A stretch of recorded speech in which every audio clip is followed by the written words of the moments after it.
আর ওমর শহীদ হয়েছে, ওসমান শহীদ হয়েছে, আলী শহীদ হয়েছে, হাসান শহীদ হয়েছে, হুসাইন শহীদ হয়েছে, আল্লাহর নবীর 50,000-এর অধিক সাহাবী শহীদ হয়েছে।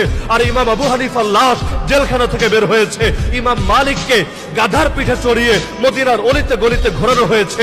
ইমাম শাফেঈকে কারাগারের অবরুদ্ধ কামরার মধ্যে ফেলে রাখা হয়েছে। ইমাম আহমদ ইবনে হাম্বলকে মাসের পর মাস বাদশাহের সামনে বসিয়ে পিটানো হয়েছে।